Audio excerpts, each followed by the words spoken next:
Business establishment, we are live. This as a tourist drowned at a Paradise Island resort, and later tonight, Grand Bahamians wait with bated breath for movement on economic conditions. Eyewitness News starts now.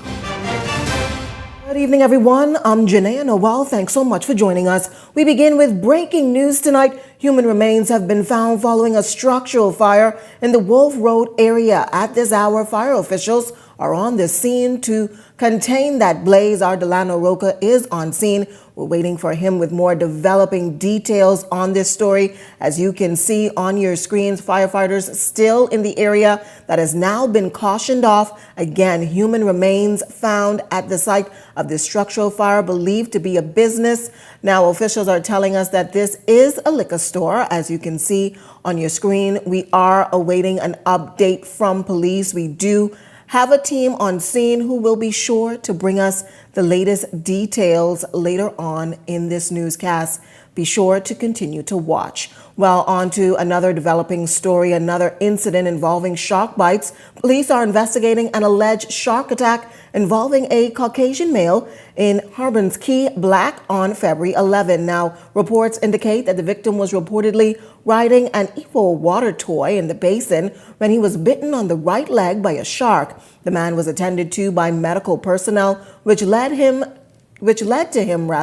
being airlifted here to New Providence. Investigations on this matter are ongoing tonight. Well, police are also investigating a suspicious death. This after a 41-year-old male is now pronounced dead after police responded to reports yesterday of a male lying on the sidewalk in the Centerville area, suffering from apparent injuries to his upper body. Emergency medical personnel were called to the scene where they were examined. The man was then transported to hospital for further medical attention. Just one day after he was checked into hospital, police notifying media that he succumbed to his injuries. Investigations are ongoing tonight. Well, police now investigating another drowning, this time of a 85-year-old Caucasian male. It occurred on Wednesday, February 12th. Initial reports indicate that sometime around 10:40 a.m., the man was snorkeling near Ocean Key and he became unresponsive. He was reportedly brought to shore. CPR was administered, but efforts were unsuccessful. A doctor later arrived on scene and pronounced him dead. Investigations into this matter are ongoing tonight. Well, it's another big story we're working on at this hour. A vacation for a group of tourists now taking a dark turn after a 33-year-old man was pronounced dead. We do have a team now working on that story, but we'll take you now to news from Grand Bahama. This as residents in the nation's second city are waiting for government to give some indication on the sale of the Arlucayan Resort, which is now being coupled with the Grand Bahama International Airport. Now, the Minister for Grand Bahama, Ginger Moxie, she says that selling that resort is just one step in a long process to get the resort fully operational. When completed, we expect there to be a new domestic terminal, new international terminal, as well as at least one FBO for private jet traffic. Designs are being adjusted to suit changing needs, and I'm advised that once the design build construction goes vertical, the development will be completed in 18 months. In the meantime, it was heartening to hear the Deputy Prime Minister and Minister of Tourism, Investments and Aviation report that air arrivals to Grand Bahama grew by 8.7% in 2024.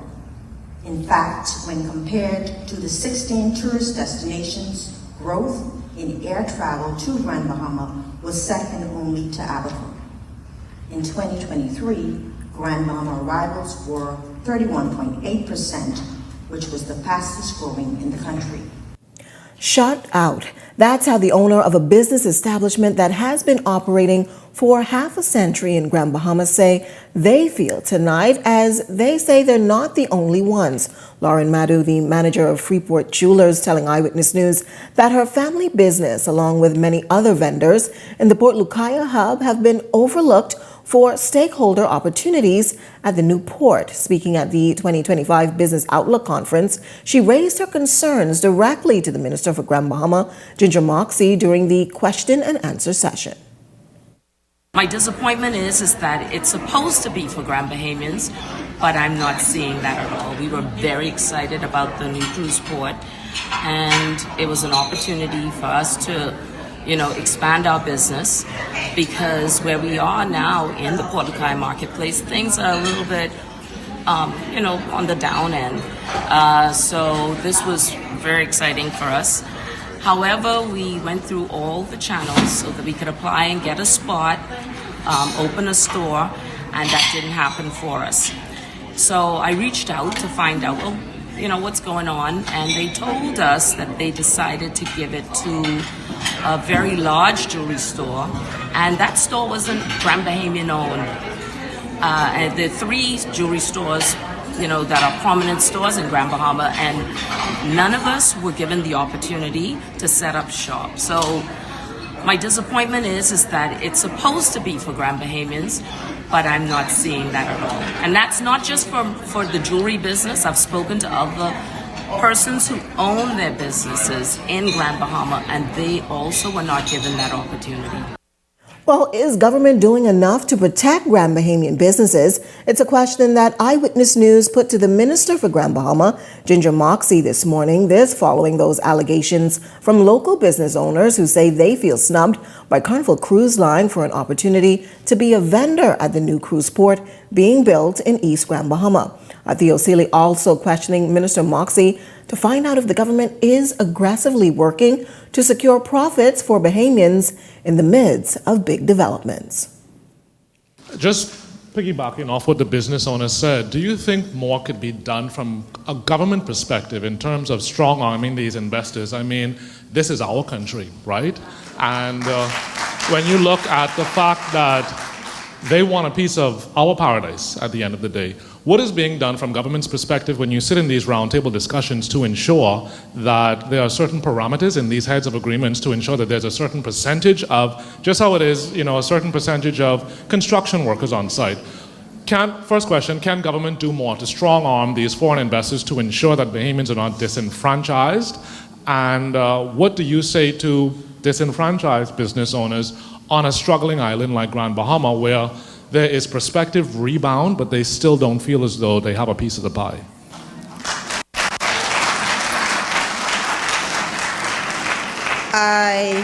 I absolutely agree.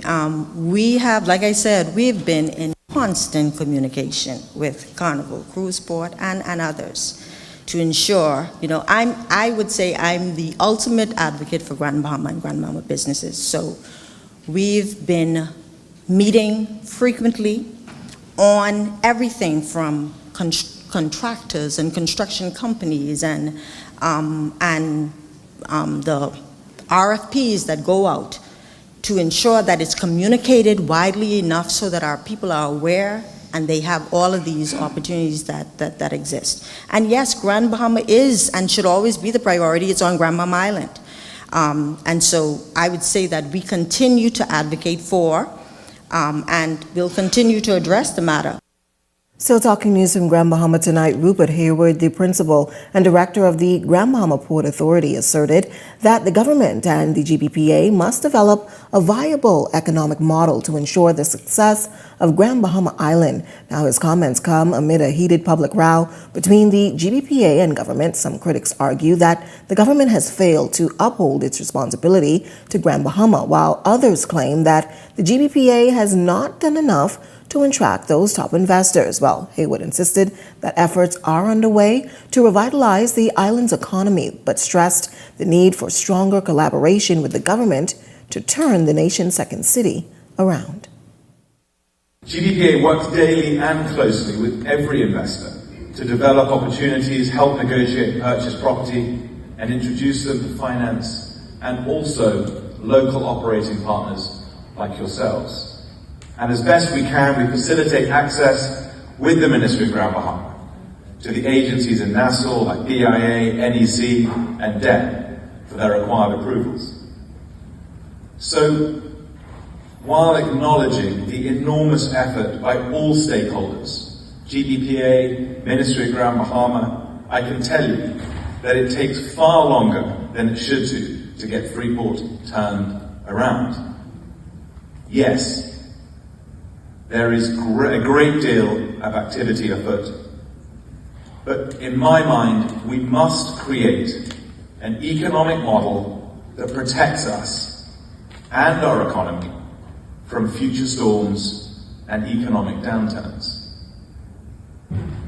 Freeport can be and will be so much more when we get this model right.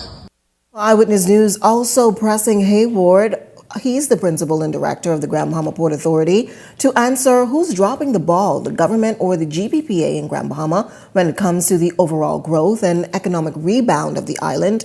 Hayward, while not speaking to cast blame on any parties involved, spoke on the potential of the new economic model, which he says he believes which would help both entities better serve the island.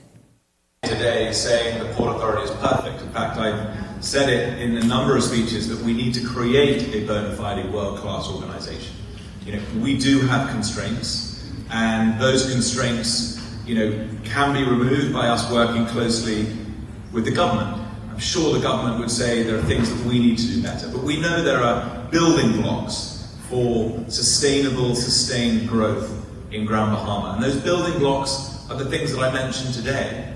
Getting our regulatory framework right, improving ease of doing business, improving the processes that allow foreign direct investment to come here, invest, so that the money then trickles back. The Port Authority has some more revenue that it can reinvest back into the city. You all have jobs. Everyone can look after their yard and the roads look better. It's a snowball effect, but it comes from the building blocks, which are streamlining processes, creating a competitive, ease of doing business environment. And then from that, everything else flows. Finally, from Grand Bahama tonight, on the heels of the public row between the Grand Bahama Port Authority and the Davis administration, the director says that he gave an update on the climate of the working relationship between both parties, noting that there is a willingness collectively to turn Freeport around. This after the government issued invoices for payment for services, a figure that has been disputed by the GBPA. Since then, both parties have taken the matter to arbitration for resolution. Politics is often a lot of fanfare. I think behind the scenes there is willingness collectively to turn Freeport around. There are long-standing relationships between the management and the principals of the Port Authority with many members of government. Count the Prime Minister's wife as a good friend, and I like the Prime Minister enormously. And he's very accommodating when we sit down and talk about things behind closed doors. I think we need to get our public messaging right, because it's important that people see, the big stakeholders in Grand Bahama working together, not just behind the scenes, but also in public. And we have always said that we want partnership, we want to support the government, Bahamian.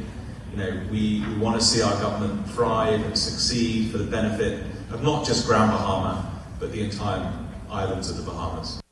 Well, as we said, another big story we're working on tonight, a vacation for a group of tourists taking a dark turn after a 33-year-old man was pronounced dead on Paradise Island this afternoon following a snorkeling excursion. This marking the second drowning incident in one day involving a visitor. Our Linton Ritchie Jr. chasing the story this afternoon. He joins me live in studio with the details. Linton? Good evening, Janea. Eyewitness News got wind of a drowning this afternoon over Paradise Island involving a Caucasian tourist while at a police press conference, but at the time, authorities were unable to provide details as preliminary investigations had just went underway. Now, with this matter coming just days after two young American women were attacked by a shark on Bimini, another shark attack in Exuma, and another tourist drowning in Bimini waters, Deputy Prime Minister Chester Cooper told reporters the Ministry of Tourism is lending a helping hand to the families of those victims. Well, firstly, whenever there is any incident impacting a human life, we are concerned. But whenever there's impact to a guest, the Ministry of Tourism is specifically engaged with the family, doing all we can to provide support to the victim and to their family. The worst nightmare for vacation goers turning a reality here in country this afternoon as a tourist allegedly drowned on Paradise Island. Local authorities alerted media to the drowning around 1:30 p.m. writing, open quote, "There is a report of an alleged drowning on Paradise Island. Details are forthcoming." Eyewitness accounts near the investigation explained that local authorities had the surrounding area where the alleged drowning occurred secured as crime scene investigators conducted their preliminary investigation, while other officers took statements from those near the incident at the time. In exclusive footage obtained by Eyewitness News, authorities and resort officials are seen escorting the body off of the scene, and moments later, it was taken over the bridge. The matter, which occurred near the flying fish statue on Paradise Island, comes less than 24 hours after another drowning on the island of Bimini involving an 85-year-old male described by police as Caucasian. But the question remains unanswered on if he was a Bahamian native or not. And within the last week, a female-American duo almost met their fate after a late-night swim adventure led both women being attacked by a shark. Now, with the summer months on the horizon and spring break season just weeks away, Minister responsible for tourism, Deputy Prime Minister Chester Cooper, says a boost in the presence of lifeguards will be seen. We have engaged through the Tourism Development Corporation more than 150 lifeguards. We've trained them. We have launched them in various beaches, some public beaches, some have been engaged through the various touristic developments, Atlantis, Disney, etc. Many of them have been hired. So as we approach the swimming months, you will see even more lifeguards on duty from the Beaches and Park Authority as well. Now, Janea, police handed down a press release moments before news time, writing that the 33-year-old Caucasian male was on a snorkeling tour over Paradise Island when he experienced distress, which led him to being removed from the water, where he became unresponsive, and despite CPR, those efforts were unsuccessful. It's a story we are continuing to follow, but for now, reporting live in studio, I'm Linton Ritchie Jr. Back to you, Janea. Thanks so much, Linton, for that update. Now, as we said, we do have a team on scene on Wolf Road where human remains have been found following a structural fire. For more updates on this, log on to all of our social media pages, also ewnews.com. Well, if you've got a news tip or if you've seen news in the making, call the Ion News hotline at 397-6397. We also invite you to send your letters to the editor for publication on all of our social media platforms at Eyewitness News Bahamas at gmail.com. And if you're watching on our Facebook or YouTube page, share your thoughts about today's stories in the comments section. We want to hear from you. We're just getting started in Eyewitness News tonight, but when we come back, free HIV testing underway right before Love Day. We've got that story, and later we head back to Grand Bahama for a look at a thriving beachfront business. We've got more on that right after this break. With PGC's crystal clear mobile service, stay connected seamlessly, whether on land or at sea.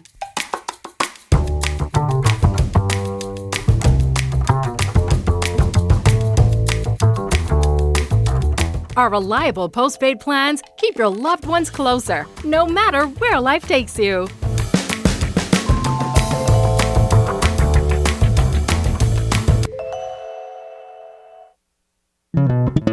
The most important thing in life is family, and whenever you need reliable advice, you look to the people you know you can trust. At J.S. Johnson Insurance Agents and Brokers, we earn our clients' trust every day. Whether it's home, motor, travel, or commercial insurance, we've got you covered. Call 397-2100 or visit jsjohnson.com. J.S. Johnson Insurance, peace of mind. Hey, look, KFC has an incredible promo. I already had that for lunch. Crunch your hunger cravings and satisfy the whole family with KFC bucket meals starting at just $20. Get freshly prepared golden fried chicken, buttery biscuits, and add your favorite large sides.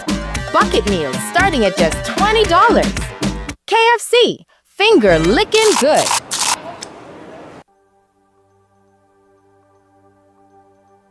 Hello, ambitious women. Are you ready to take your business to the next level?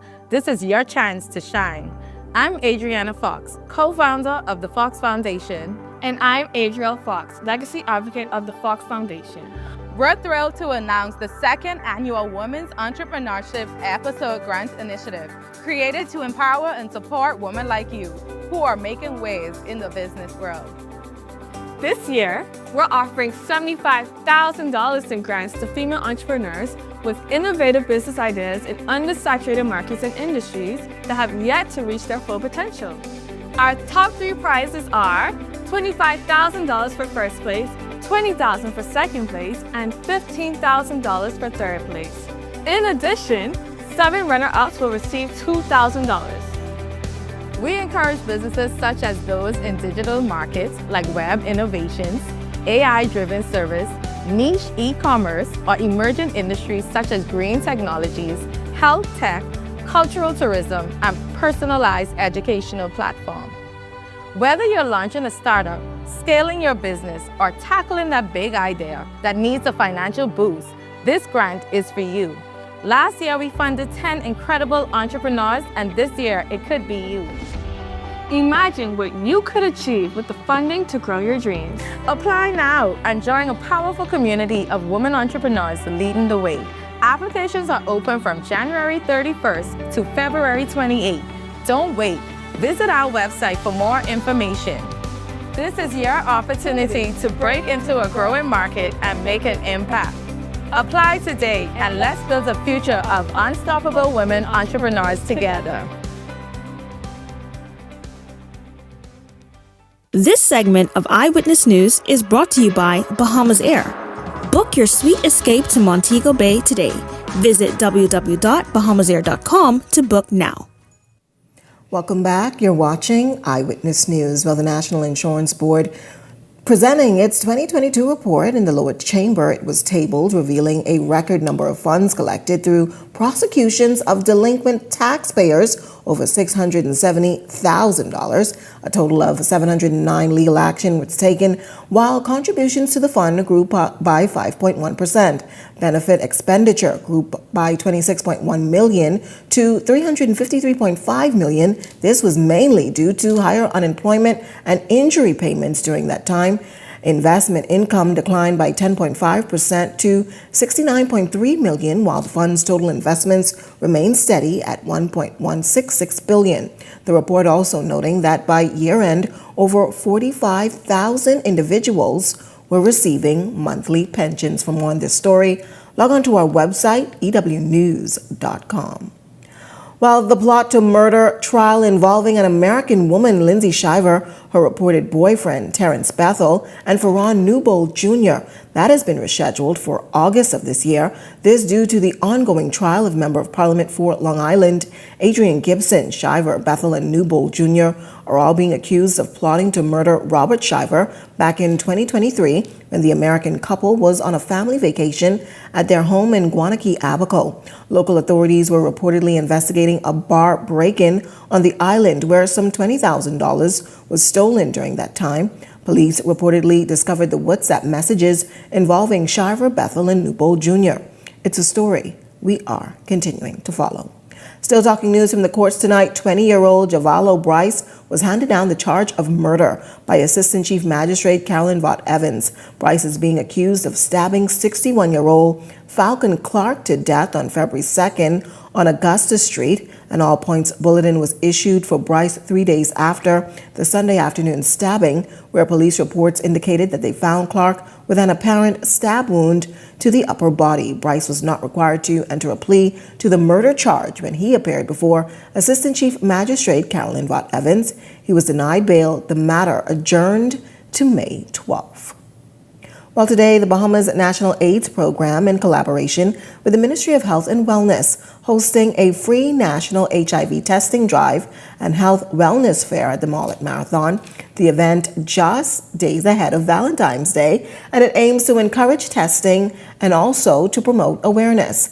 Eyewitness News speaking with Keith Kemp, the Prevention Education Officer at the National AIDS Program. We're encouraging persons to bring their partners to be tested. And the importance of that is to make sure that both parties understand how HIV is transmitted and also how it's prevented. And so we're encouraging persons to bring their partners in to know their status. Because one of the things that we know that when you don't know your partner's HIV status, you put yourself at risk of contracting HIV. And so this Valentine's Day, we want persons to make sure as they go out there and they make love and they fall in love, and they don't fall in love with HIV, but they fall in love with a partner whose status they know they can live a long, healthy, productive life. We're looking to reach as many persons as possible. It's important for the entire population, especially those who are participating in unprotected sexual intercourse, to know their HIV status. It's a responsible thing to do, not just for you, but for your partner also. Remember now, depending how strong your immune system is, a person can live up to 10 years with HIV and not know they have HIV. Camp provided the latest statistics about the virus here in the country. 4,098 persons live with HIV at the end of 2023, representing 1% of our HIV prevalence in our population. Newly reported HIV diagnosis decreased by 53% between 2014 from 275 and 2023 at 130. The total number of HIV positive people treated, the total number of persons HIV positive on treatment more than doubled from 1,043 in 2012 to 2,831 in 2023. And AIDS-related deaths reportedly to the Ministry of Health decreased 48% from 117 in 2014 to 61 in 2023. And no case of mother-to-child HIV transmission was observed in 2023. Well, inspiring stories from Grand Bahama continue tonight as our Theo Seeley takes a deeper dive into the Magic City. A Grand Bahama native who once left his island home in search of bigger dreams in the international market has returned to turn even greater dreams into a reality. He now operates a beachfront experience for locals and tourists and expects that the much anticipated economic rebound will bring major business to his new venture. Here's that report.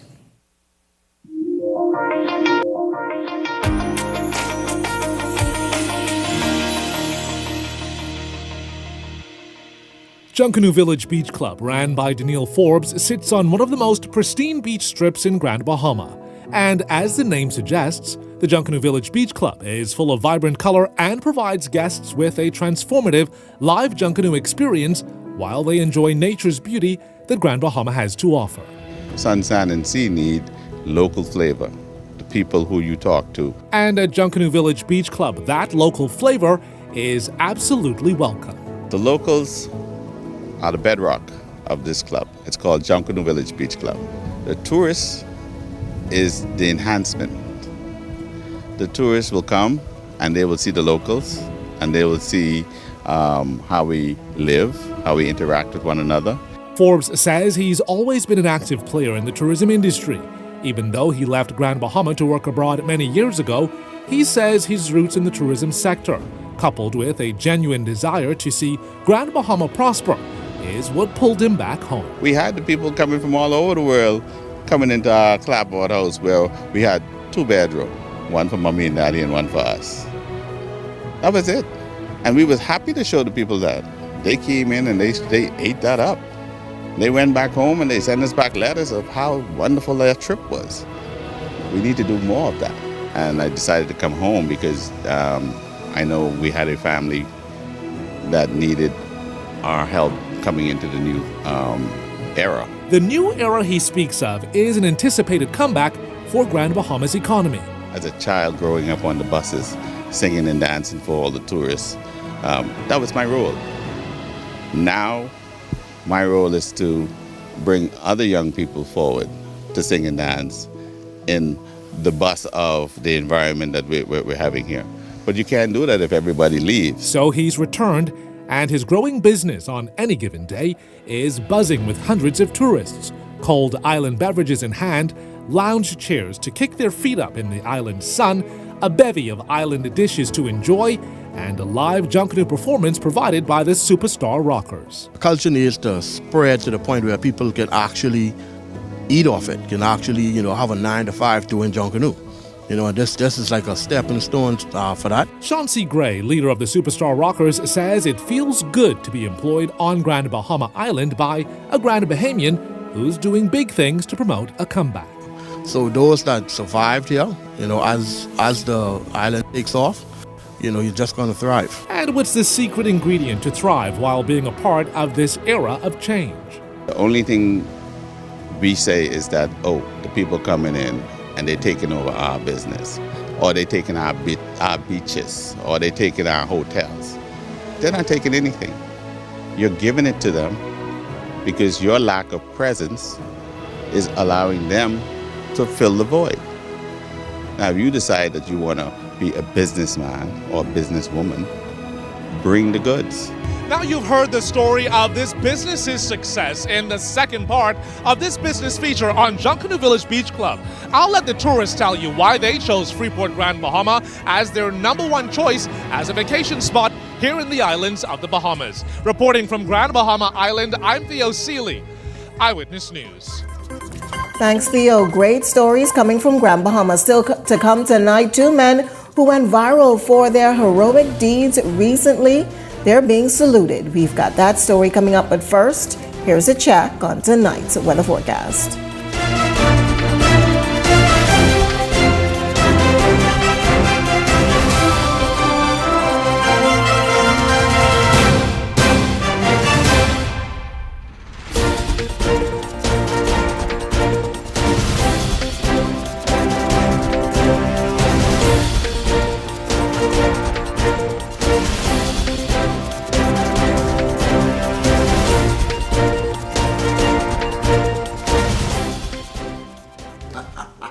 Check this out, you all know how I did this. Paper! You want fun? Fine. Wait, all you need is 4 people to sign up and you straight wait cash. I know, man. This sounds like a pyramid. Yeah, to build your way to the top. Like I say, they're rectangles. Sound like big money to me.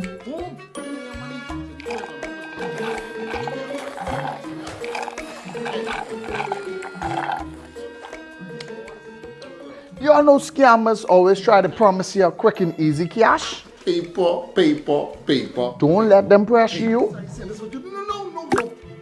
into giving them your money. Protect your hard-earned cash. Think twice before investing into these pyramid schemes which seem too good to be true. Visit scb.gov.bs to learn more ways to protect yourself from fraudsters and scammers. Watch your money. Hey, I just reached. I got access him now because they close in like 5 minutes. Okay, hold on.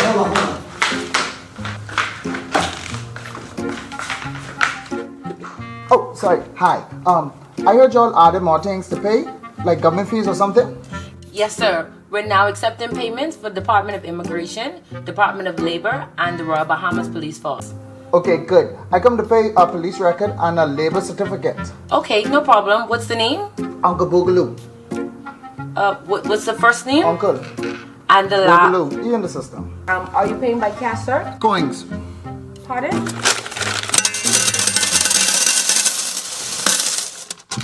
Oh, and you could put a couple of them coins on my BPL bill. They just cut me off last night. I don't know what happened. Hey, Uncle, you straight. Yeah, don't forget my whole fish now. Pay your government fees today at Cash and Go. What? You don't know what TDC is? Tourism Development Corporation? You mean the Ministry of Tourism? No, that ain't the same thing, buddy. The Tourism Development Corporation helps to develop and grow Bahamian businesses in the tourism industry. You know what they say, boy? Oh, yeah. Develop and grow. You don't know what all the things saying do? What does do? Check the website, boy. Start your journey to ownership of our #1 industry today. Log on to tdcbahamas.com.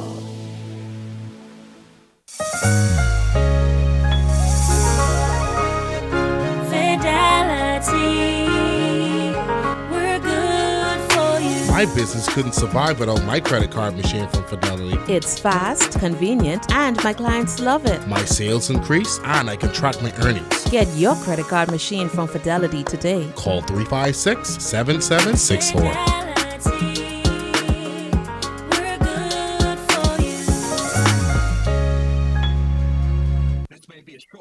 But the list of savings is long at Super Value and Quality Supermarkets. Rainbow corned beef, 12 ounces, $2.15. Country Barn mayonnaise, 30 ounces, $3.49. Boneless chicken breast, $2.99 per pound. Fresh pork picnics, $1.99 per pound. Russet potatoes, 5-pound bag, $3.99. Coca-Cola sodas, assorted 6-pack, 12 ounces, $3.69. Shoppers who love to save, love to shop the specials at Super Value and Quality Supermarkets. This segment of Eyewitness News is brought to you by EV Motors. Drive the future with brand new 2024 electric vehicles. EV Motors, powering your journey. You're watching Eyewitness News.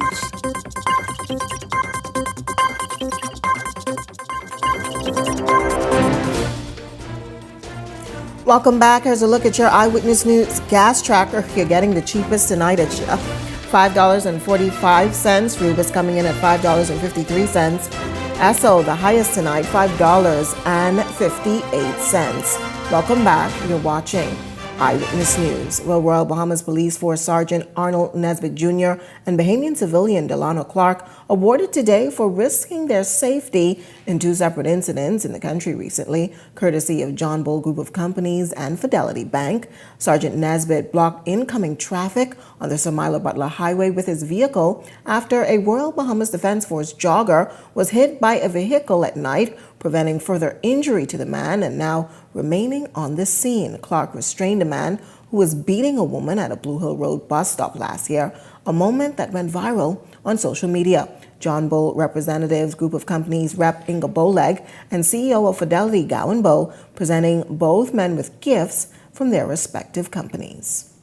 A beacon of light. That's how Royal Bahamas Police Force Sergeant 3506 Arnold Nesbitt Jr. and Bahamian civilian Delano Clark are being described following their heroic acts in 2 separate near-deadly incidents.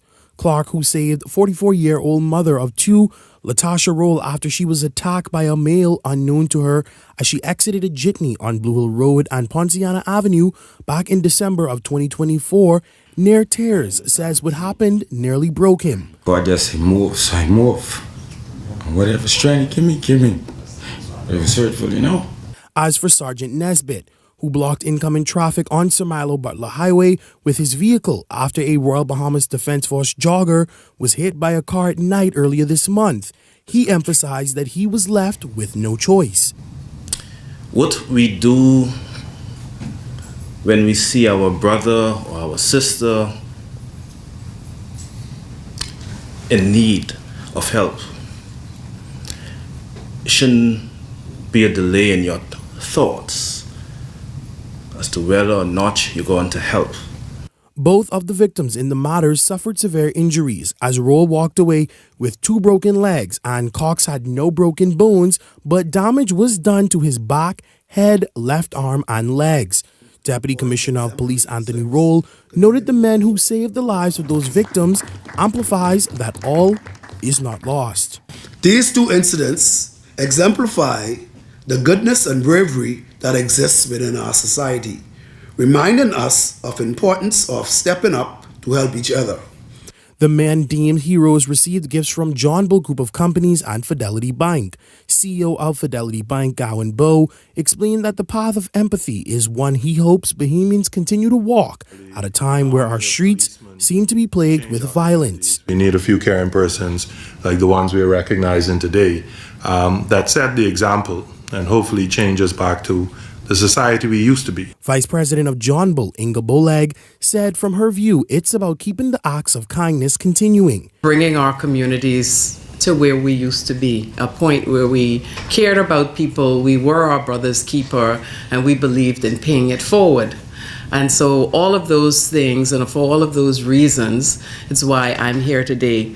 As for the 2 lifesavers, here's how they both summed up their heroic acts. If I had to do it again, I would do it better. I was very happy that I was in the right place at the right time to do the right thing. Linton Ritchie Jr., Eyewitness News.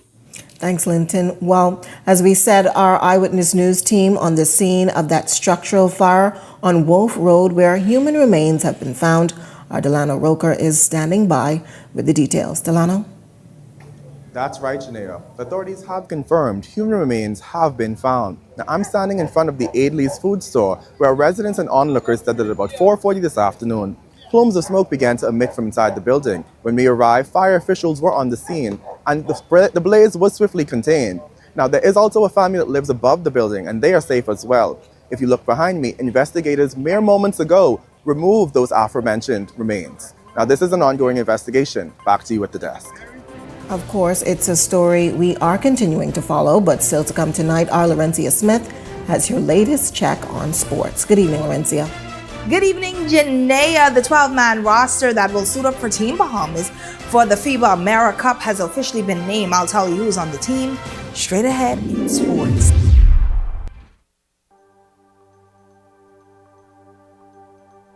Hello, ambitious women. Are you ready to take your business to the next level? This is your chance to shine. I'm Adriana Fox, co-founder of the Fox Foundation. And I'm Adriel Fox, legacy advocate of the Fox Foundation.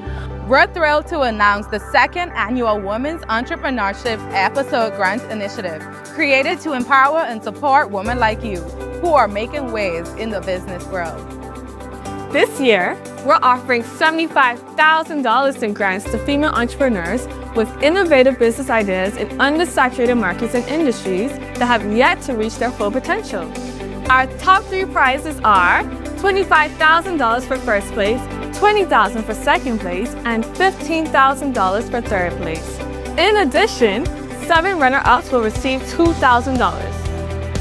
We encourage businesses such as those in digital markets like web innovations, AI-driven service, niche e-commerce, or emerging industries such as green technologies, health tech, cultural tourism, and personalized educational platform. Whether you're launching a startup, scaling your business, or tackling that big idea that needs a financial boost, this grant is for you. Last year, we funded 10 incredible entrepreneurs, and this year, it could be you. Imagine what you could achieve with the funding to grow your dreams. Apply now and join a powerful community of women entrepreneurs leading the way. Applications are open from January 31st to February 28th. Don't wait. Visit our website for more information. This is your opportunity to break into a growing market and make an impact. Apply today and let's build a future of unstoppable women entrepreneurs together. Who are the boss for dancer? International events and production. Alive, Bahamas Air, Everybody Wins Live, and Field of Vibes Bahamas Weekend presents the Evolution Concert on Saturday, March 29th at Clifford Park, featuring Vibes Cartel and Friends. Bahamas, Nassau, where is this Saturday the 29th of March? It's one of the biggest events to hit the shores of Nassau, Bahamas. Get ready for Addy the Teacher, the Dancehall King, aka the World Boss, Vibes Cartel. Real bad man, no muggle in a shot. Log into our official airline Bahamas Air for travel specials. It gets better. We're also giving away a brand new Cybertruck. And up to $50,000 in cash and prizes at the concert. Compliments of Everybody Wins Live. Log into our website, feelthevibesweekend.com. For tickets, tables, skyboxes, and more info. Visit Ticket Flair or email intlevents242@gmail.com. WhatsApp or call 1242-808-2369. I remember Cartel I go did it.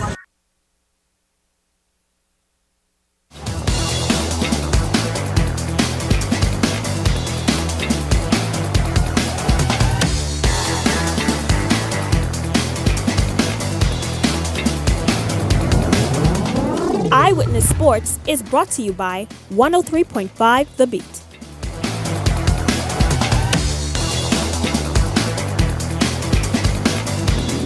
Welcome to another edition of Eyewitness Sports. I'm Lauren C. Smith. Thanks for joining us. Topping sports tonight from the basketball court with the Bahamas Basketball Federation. The Bahamas Basketball Federation has officially announced the roster of Team Bahamas heading into the final window of the AmeriCup. The announcement took place this morning during a press conference over at the Kendall G. Isaac Gymnasium. Members of Team Bahamas will be as follows: Tavario Miller Sr., Franco Miller Jr., Kentuan Smith, Dominic Bridgewater, Nathaniel Bastian, Jerron Burrows, Garvin Clark Jr., Godfrey Roll III, Aaron Gordon, Wilkinson Kenny Isnord, Rashad Davis, Sammy Hunter, and Dylan Musgrove. Coaching staff will be John Lucas III, Michael Thompson Jr., Addison Walters, and Jordan Walker. Support staff manager will be Kellen Hutchinson, head of delegation Rodney Wilson, physio Henry Park, and general manager L.J. Rose Jr.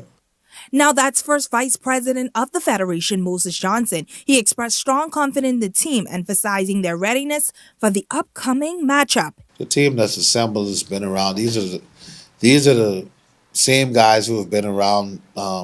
Basically, the only new person joining the ranks now is that of Nathaniel Bastian, who will play his first game in the Bahamas colors. But other than that, all of these guys are main cogs of our regular windows, and there's continuity there.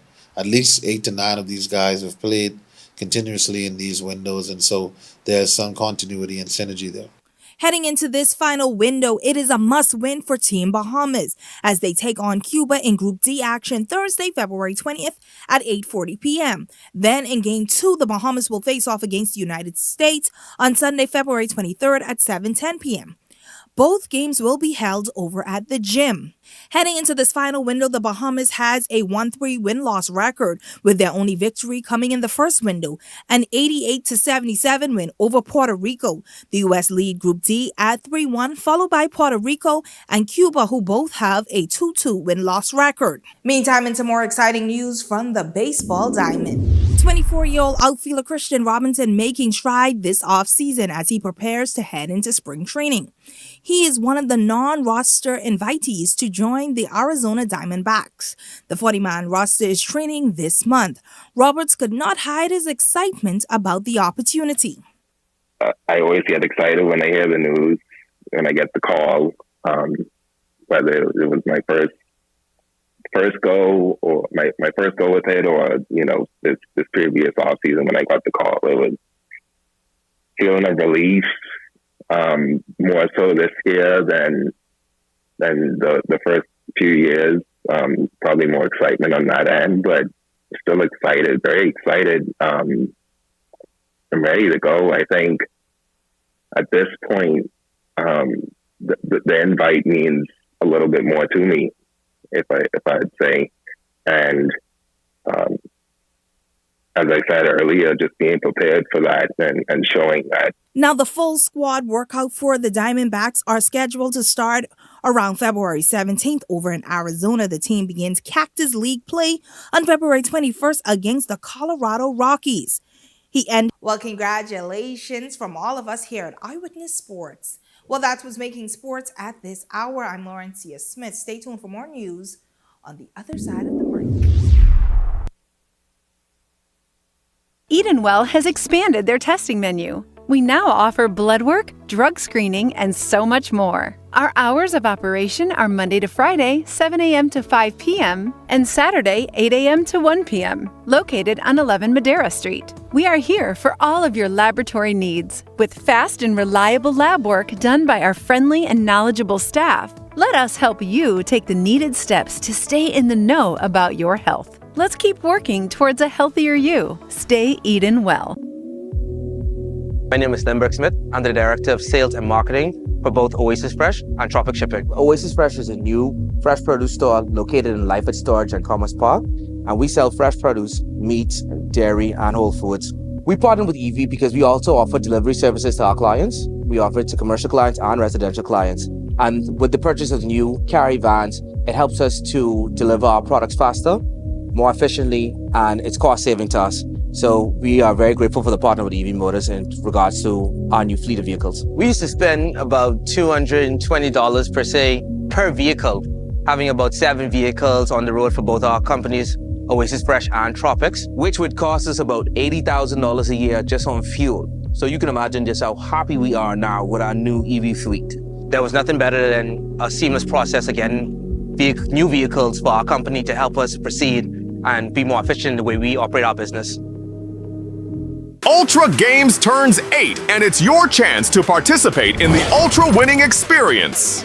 Here's how to win. Play with Ultra Games all month long, and with every 5 reward points earned, you will receive 1 electronic entry to win your share of $100,000 in our anniversary raffle drawing on March 1st. Also join us on the Infinity Store Tour in-store all month and enter to win $1,500 just for a $20 deposit at your favorite Ultra Games store. Kicking off at our Sea Grapes Plaza location February 14th. Visit ultragames.com or our socials for more information. Terms and conditions apply. Ultra Games, unleash your luck. This segment of Eyewitness News is brought to you by the Nassau Paradise Island Wine and Food Festival from March 12th to March 16th. Get your tickets at npiwff.org. You're watching Eyewitness News. Well, that wraps up news this Thursday, but coming up and beyond the headlines with Shanique Miller, a look at today's top story, also hot topics. That's coming up and beyond the headlines that starts right after this. That does it for us here at Eyewitness News. It's certainly been a pleasure having you in our company tonight. On behalf of the entire news team, I'm Janae Nawal saying good night and be safe, everyone.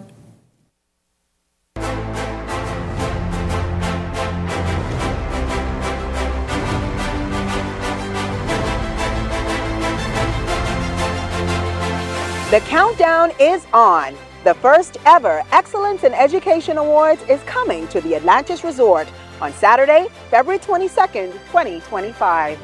I'm excited to host this red carpet event which honors extraordinary educators and officers within the Department of Education for their exemplary service, innovation, resilience, and commitment to the advancement of education. We realize that our educators are the shapers of the future generations. And we want them to know that their insights and contributions are deeply valued as they bring the curriculum to life.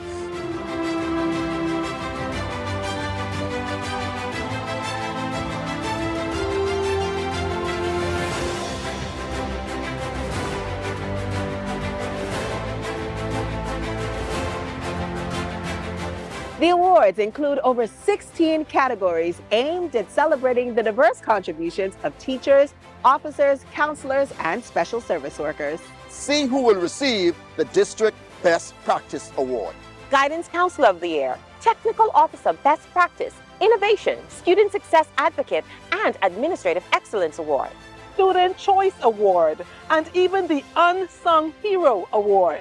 The Bahamas is richer because of the sacrificial and brilliant work of these outstanding educators and officers in the Department of Education. So, join us as we celebrate excellence, resilience, and commitment, and innovation in education.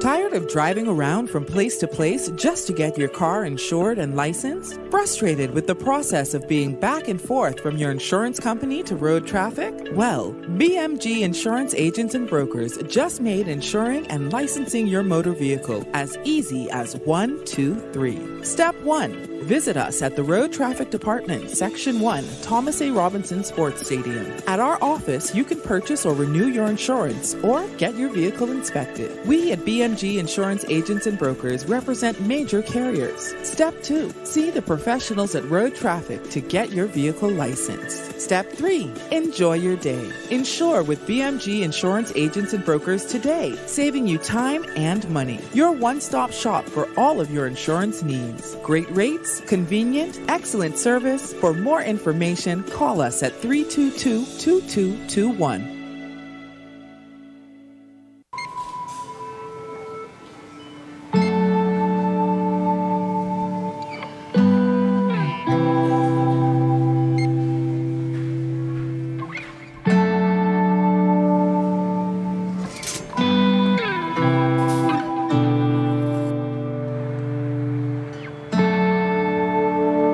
We all know there are ways we can help.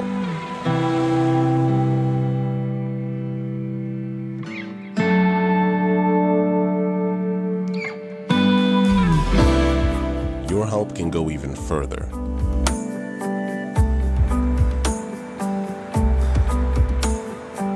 Be an everyday superhero.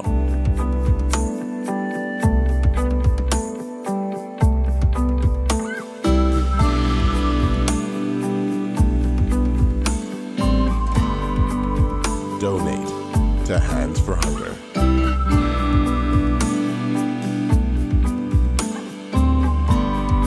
So you want a space. But not just any space. You need something with a little more potential. So how about 1,000 square feet of room to play with? Superb audio and video production capability, digital LED wall, full lighting grid, and about 124 seats to accommodate a full studio audience with so many other features. Make us your home for your next concert, conference, and so much more.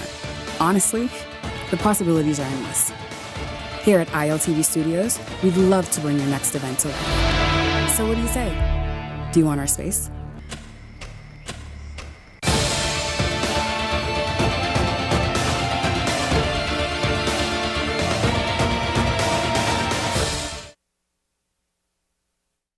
The thoughts, views, and comments expressed by the hosts, guests, and callers on Beyond the Headlines are not necessarily those of management, ownership, or production unit of the Verizon Media Group. Beyond the Headlines is a production of ILTV Studios and cannot be reproduced or represented in part or entirety without express written permission of the Verizon Media Group.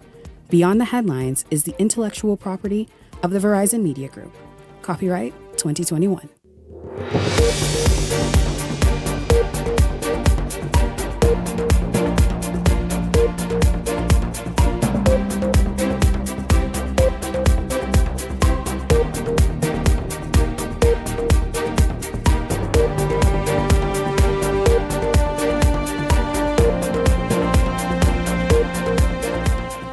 Coming up tonight, the issue of sovereignty and protecting that sovereignty coming up again tonight. Former House Speaker Halson Mutri says he still has more questions about who is awarded a passport as he is coming up more and more on people who do not speak English. And guess what? They are in a possession of a Bahamian passport. We talk about that and more tonight. Also tonight, police reservists say they have not been paid since December. For many of them, it's their only source of income. Tonight, we talk about it, and I'll share what my investigation or initial investigation has revealed. Also tonight, a closer look at the indecent assault allegations by or committed by a male teacher, allegedly of the R.M. Bailey Senior High School. Just what did he do to the 15-year-old male student? We talk about that as well for you. This is Beyond the Headlines. Good evening. I'm Shanique Miller. It's great to have you along this evening. Well, the issue of passports and granting of passports, who is qualified to hold a Bahamian passport, and just how many of them are floating out there, again, in the headlines on social media is what people are talking about. Bahamian people.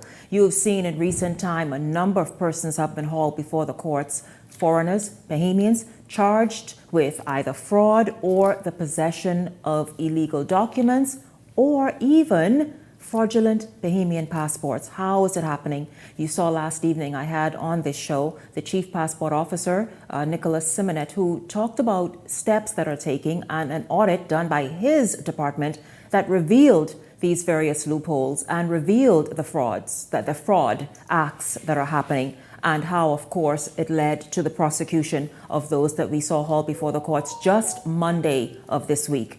And so, many of you, though, are still very much on the fence. You have concern about the fact that these Bahamian passports are now just appearing a little too common in the hands of too many people that do not qualify to have them and hold those very sacred documents. Joining me this evening on the show, at the top of tonight's show, is former House Speaker Halson Mutri. Good evening to you, Mr. Speaker. It's good to have you here. Welcome to Beyond the Headlines. Good evening, Shanique. It's a pleasure to be here.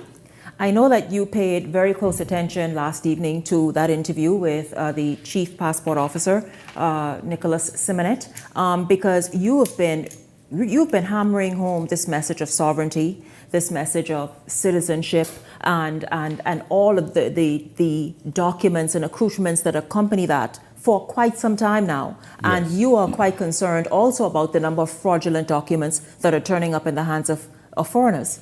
Yes, I listened and I watched the show last night because I was concerned that we are not taking this breach of our sovereignty and our Constitution very seriously.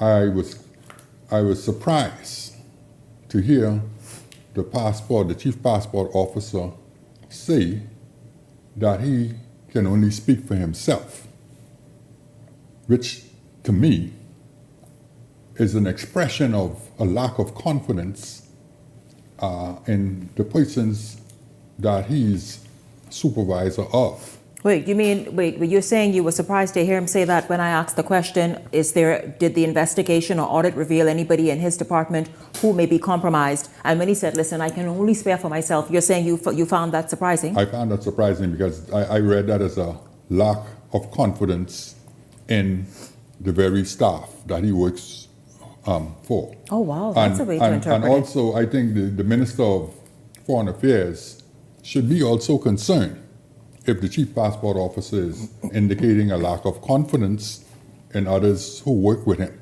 And perhaps he knows something. Perhaps he knows why he cannot vouch for those other persons. Because there are a number of things happening in this country with respect to the granting of citizenship that is unconstitutional, number one, and the government seems to be forging ahead with the granting of citizenship under the Bahamas Nationality Act, even though they are fully aware that the Bahamas Nationality Act cannot be extended without a referendum, because what is the Bahamas Nationality Act? Many of us aren't familiar. Bahamas Nationality Act is the Act of Parliament that the Department of Immigration and the government is using to justify the naturalization of persons who are seeking citizenship in the Commonwealth of the Bahamas. So that's not the part of the law, the immigration law that says, for example, people who were born here and once they get to the age of 18, they have that window to apply. That's not that you're speaking of. Well, that's the Constitution. Okay. So when you miss that window of opportunity, the Bahamas Nationality Act cannot catch those persons. Also, this is what you're saying. So, many people do miss that window. Many have missed that window. Right. But they have a policy at the Department of Immigration that permits them to consider those persons' application. And if you look in the newspaper on an almost daily basis now, you can see numbers of persons making applications under the Bahamas Nationality Act to gain citizenship. Now, what concerns me with that is that we are creating what I call fake and pseudo Bahamians, because those persons are fictitious. Most of them who are making these applications, they are not Bahamians, but they have Bahamian names. And I brought some information with me this evening, some evidence. So what you have happening is, on a daily basis now in the newspaper, you can see persons giving notices. Well, but we've noticed that and discussed it on the show, yes. Yes. Numerous notices appearing in the papers where people are How seeking. do you explain that? Because we have seen Chinese trying to change their names to Bahamian names. Why? And or even any other nationality, Haitians, wherever else, from wherever else. Because the thing is, we know the laws of immigration as it relates to citizenship, but this changing of name is almost as though, like, who are we granting these citizenships to? Yes, we have to do our due diligence. So what I decided to do, I said, you know what I would do? I would get a digital copy of the voters register, because I suspected that a number of these persons' names would show up on the register. Is that automatic? Once you've granted citizenship, that your name automatically goes to the... It shouldn't be automatic, but once you are granted citizenship, and you got a Bahamian passport document, then you can go to the Parliamentary Registration Department. And register. And the Parliamentary Registration Department, if they accept that document as being authentic, would then register you as a voter. So when I examine the digital register at the Parliamentary Registration Department, I notice something very strange. For example, here's a gentleman, I won't call his name, but these are easily verifiable facts. He made an application in 2024 to become a Bahamian. The notice is published in the newspapers. But when I checked him out on the register. He is on the register? He is on the register, but according to the register, he was on the register from 2017. He was on the register from 2017, and he's applying for citizenship in 2024. Mr. Speaker, are we should listen, this look like a tangled web.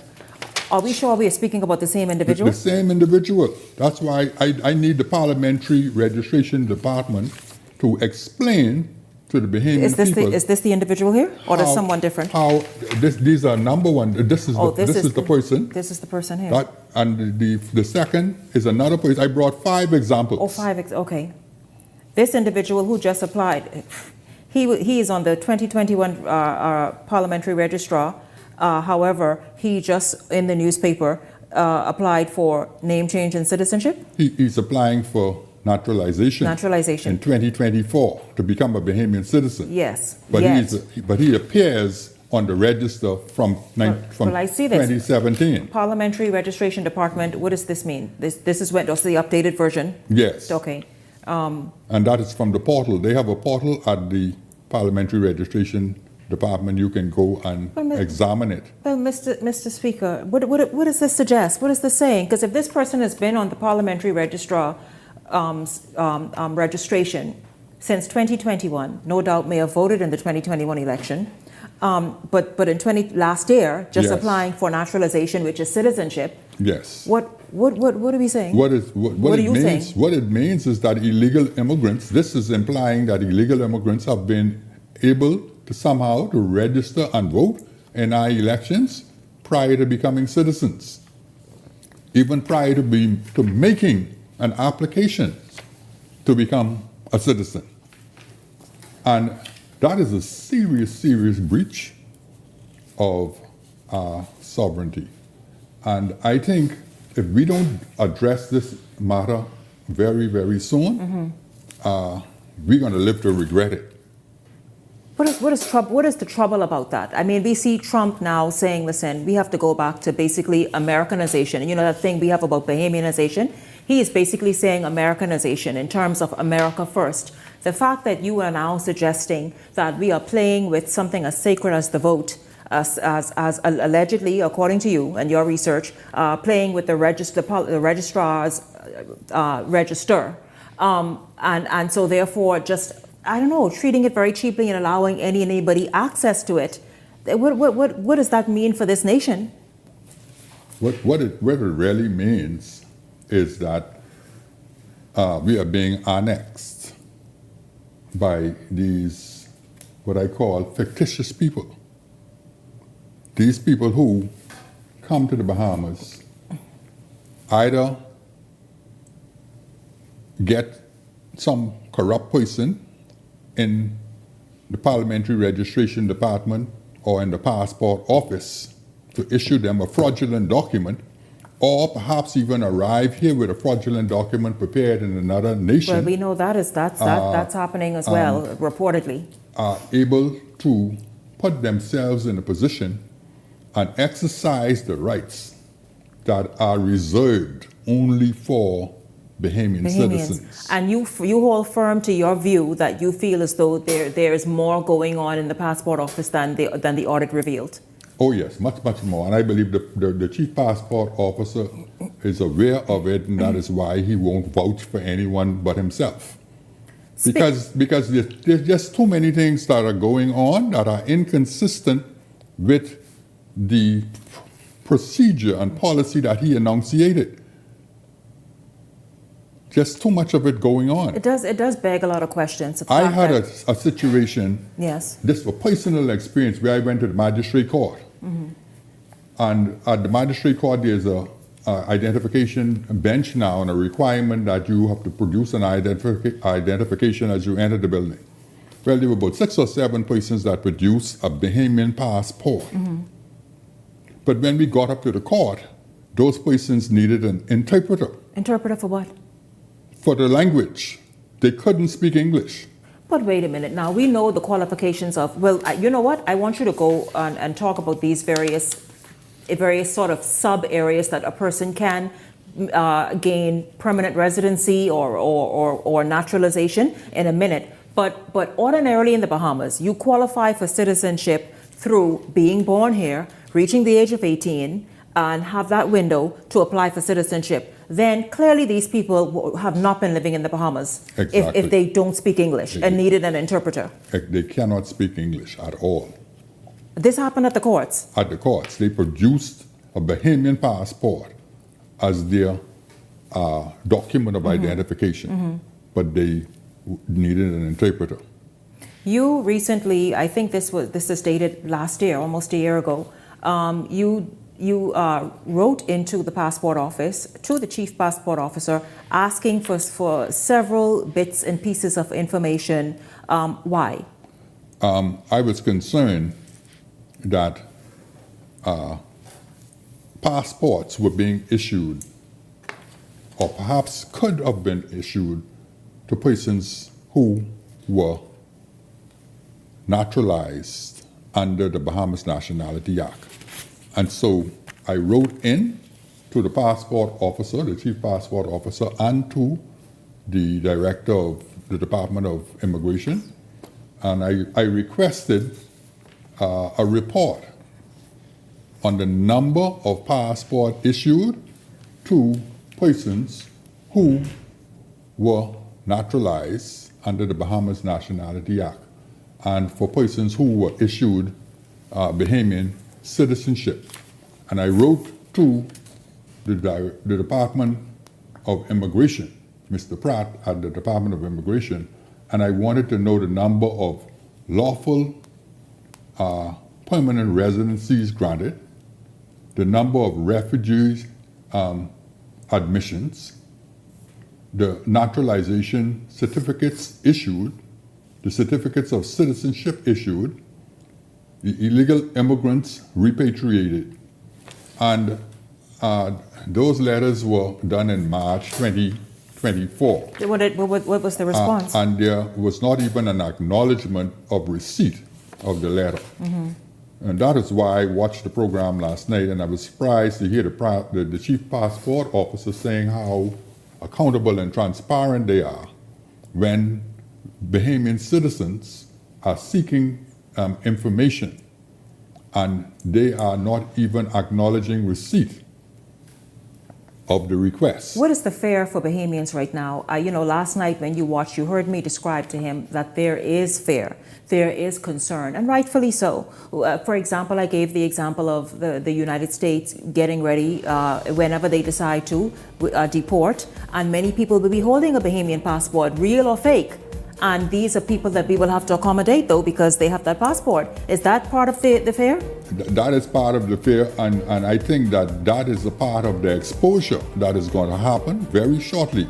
Once the U.S. begins to deport those persons, and I understand they have already identified 426 plus, yeah. persons who they claim have been involved in criminal activity in the United States. Well, if those persons have a Bahamian document, it's going to be extremely difficult for the Bahamas government to reject or refuse to accept them. And so exposure is going to happen because we're going to find out whether those documents were prepared in the Bahamas and issued out of the passport office, or whether those persons were able to somehow gain those documents perhaps in another country before coming to the Bahamas, or from another country while they were in the Bahamas before they entered the United States. I tell you, Mr. Speaker, thank you. Listen, thank you very much. This is quite interesting, a topic that Bahamians are still quite keen on and paying very close attention to. The matter of our sovereignty, the matter of these Bahamian documents, in particular our passports that are turning up in too many hands. Too many hands. We've noticed too in the newspapers the name changes. In fact, it's stunning to see the name changes and what they want to change to. And so again, yes, if you look at these. The few examples that I brought. This one is a Clark. The next one is a Palmer. And these don't sound. What the next one? Well, this seems like a foreign name. The next one is a Joseph, and another foreign name. And interestingly, some of these people reside in Ragged Island Street. That's Angleton. Some Mr. Speaker, leave it right there. Some reside in Fox Hill, in the minister's constituency, who's responsible for the passport office. So it opens up a whole can of worms. But the Bahamian people need to be very concerned that we don't have a representing us in our parliament, Benedict Arnold type of persons, who are carrying out treasonous action against the Bahamian people. How long has this been going on? And this is because when you said from 2021, who has come up short? It seems many people, over a long period of time. I think this has been going on for quite some time. Yes, Mr. Speaker. But it must come to an end. No, absolutely. I agree with you, and the Bahamian people agree with you as well. Thank you very much, former Speaker of the House, Halson Mutri, this evening, breaking down this matter of citizenships, of passports, of name changes, and more. He had more to say, but of course, we have to wrap up this segment. I thank you once again, former Speaker of the House, Halson Mutri. Thank you, sir. It's been a pleasure. Thank you. My pleasure, sir. Don't go anywhere, because when we come back, we'll get some thoughts on what he had to say, and also moving forward, a little more information about what the R.M. Bailey teacher is alleged to have done on campus. This is Beyond the Headlines. We're back after this.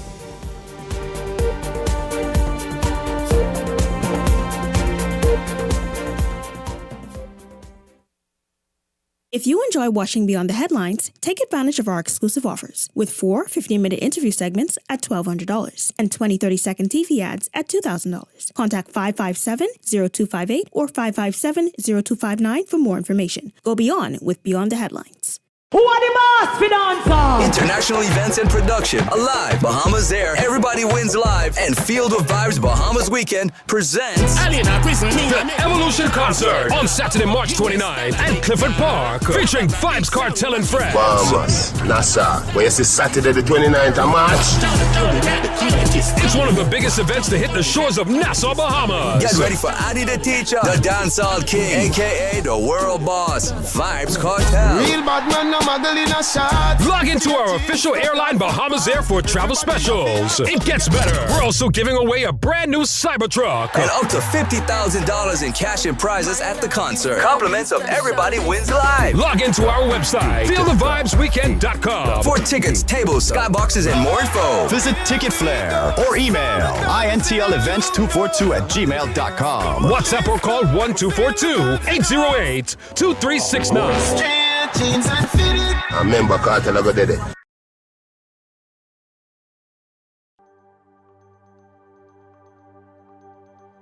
Hello, ambitious women. Are you ready to take your business to the next level? This is your chance to shine.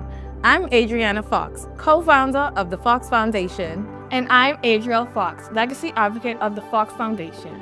We're thrilled to announce the second annual Women's Entrepreneurship Episode Grant Initiative, created to empower and support women like you who are making waves in the business world.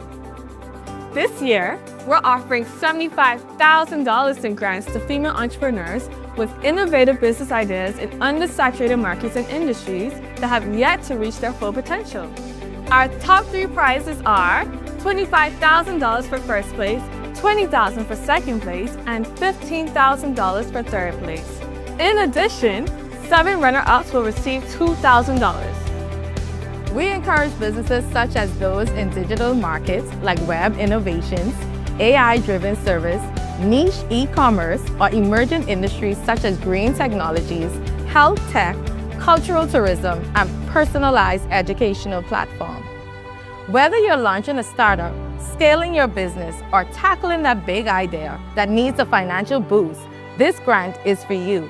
Last year, we funded 10 incredible entrepreneurs, and this year, it could be you. Imagine what you could achieve with the funding to grow your dreams. Apply now and join a powerful community of women entrepreneurs leading the way. Applications are open from January 31st to February 28th. Don't wait. Visit our website for more information. This is your opportunity to break into a growing market and make an impact. Apply today and let's build a future of unstoppable women entrepreneurs together.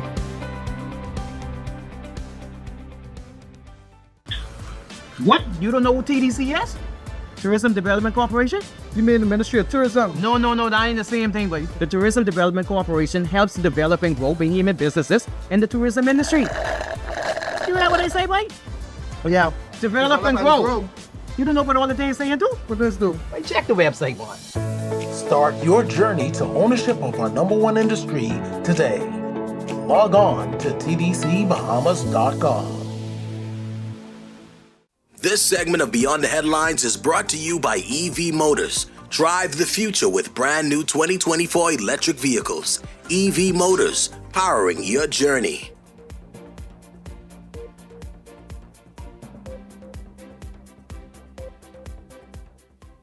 Welcome back to Beyond the Headlines. We're going to jump right in because we have a lot to get to in the next 2 segments. We're first going to have the Hot Topics panel just sort of dissect what the speaker had to say. We heard last evening the chief passport officer on this show, Nicholas Simonet, talk about what's happening at the passport office, the fact that the audit was initiated by his department and discovered these various loopholes and fraudulent activities happening, people submitting fraudulent documents, and because of suspicion, they carried out an audit, which according to him is ongoing. Well, the speaker says, listen, fingers still point though to something happening, something other and additional to what he's saying happening at the passport office. We're going to jump right in there this evening. Welcome to Beyond the Headlines, Michael Turnquest and Ellington Ferguson. Gentlemen, good evening to both of you. Good evening, Shanique. Good evening, Bahamas. Good to be back. Good evening, Shanique, and good evening, Bahamas. Certainly, it's a pleasure to be here with you once again. Good to have you both. Guys, you heard the speaker, the former speaker in the first segment. You know the issue with passports and citizenships and name changes. We have talked about it several times here on the show, and the increase in name changes being posted, requests being posted in the newspapers. Your thoughts, though, on just what he had to say. And even, remember now, earlier this week, Monday, people were charged for fraudulent passports being in possession of it and documents. But this is really something that Bahamians are paying keen attention to. Absolutely, Shanique, and I think when you listen to some of the information that the former speaker gave, I think it lends to a wider discussion. And I think if the passport office is not aware of some of the things that he spoke to, Department of Immigration are not aware of it, they should have a conversation with him, because it's some scathing thing that he mentioned. People that are now applying for citizenship have already been on our voters registration. I think, and Mr. Simmons had mentioned that this is going to be an ongoing investigation or ongoing audit within that department. The former speaker also spoke about the fact of when these people comes home, who the United States have already gave a certain number, that we can't just tell them you reach home, go wherever you live, go find your family. No, I think we've got to look at these people closely and say, let me see your document and let's see where this document was issued. Let's see the signature on these documents. And thankfully, the passport officer, Mr. Simonet, was careful not to put his head on the chopping block for anyone. He's just recently taken up the post a few years ago. And we're not sure whose signature is going to show up on these documents, where these documents was issued, whether they were issued here in the Bahamas or in the country where these persons would have originated from. And so there's a lot of questions, and hopefully the government would give these agencies the necessary resources and equipment they need to do these audits and these investigations, and so that we can ensure the security of our borders, ensure our national security. These things are very serious, because if the average person can do these with these sacred documents, that means persons that mean to do us harm can do it even more easily. And so we need to protect this. People that works in these office needs to know that, no, we're not playing. We're serious about protecting our national sovereignty, and we're not going to leave no stones unturned. And so whether you're still there or you were there and have left, but once your signature appear on these things and we can trace it back to you, we're going to deal with you to the full brunt of the law. And this must be understood by every Bahamian citizen, every Bahamian that works in these in the public service sector, that handling these kind of sensitive areas, immigration, the passport office, etc., Ministry of Foreign Affairs, and everything, all of these overseas offices. We must ensure of our national security. You know, Shanique, I think, it's going to have to be really a forensic, audit that's going to have to take place to really see, because, at the end of the day, it can be one or two things. You can have it internally happening within government agencies that are allowing this to happen. Because at the end of the day, a lot of the material that makes up the passport, most of that is imported. A lot of that is not produced here locally in terms of what you would do, whether the emblem, the hologram, and things of that sort. So it might have happened at the dock where persons would have taken, documents and basically sold them off. It's going to have to be a widespread forensic audit in terms of to find out, where's the loopholes happening. And if it is happening at the passport office, then there's now national insurance involved. There's Well, I'll tell you, NIB and Immigration Michael and Ellington were a part of the audit investigation. Yeah. So you called another right department, like what's really happening? You heard, because at the end of the day, you heard now, it happened, when my daughter was born, where I applied for a passport, we had to actually take our daughter to the actual passport for them to identify, even though she was only of, I think 9 months, but these are the things that's going to force persons to verification. They want to hold the baby, touch, feel, things of that in order. But he did actually, you're right. He said that last night, like they have now, it's so many different steps now to get that one document. Yeah. And it's necessary because each step on the process to attaining a Bahamian passport is very necessary now to ensure that all loopholes are closed. But and then even further, once the audit is finished and whatever comes out, I would hope that the courts penalize if it's found that the persons within government agencies are handing out falsified documents or giving or even facilitating falsified documents to get a passport. We need to make sure these people are penalized to the fullest. Even if we have to start changing the laws now to ensure that nobody's just getting a slap on the wrist or fine, We are talking about, this is our, national sovereignty. It is. We talk about... it's the one piece of document that officially identifies you as Bahamian. Absolutely. It's a sacred document. And I've always said, we continue to issue citizenship to this one, the next one. A lot of people, give them residency. We continue to give anybody citizenship. Oh, you've been here for a long time, you get citizenship. Let's stop that foolishness. Give you, and when you go to the U.S., of course, people stay there. Yeah, but there are steps. Right, they get their green card, and then they go residency. We just go through. We just go. Hey, you get a passport. You get a passport. Everybody get a passport. We have to stop playing with the sovereignty of our people and start to have a real process in place and make sure people do actually understand what is our coat of arms, what is our national everything. Ask questions, not just issue things and then say, okay, yeah, you got a lot of people holding Bahamian passports who can't tell you what our national bird is, our national sport. But some can't speak English. You don't have a national bird and sport. Bahamians don't know that. Some of these people can't speak English. You heard the former speaker in the first segment. He said in court, and listen, in court, this ain't just down the street trying to order bamboo shack. In court, here are the people coming there, I guess, for whatever the reason is, some legal issue. And the court had to provide interpreters. Because they didn't even know hello and good morning. They didn't even know that. It don't make sense.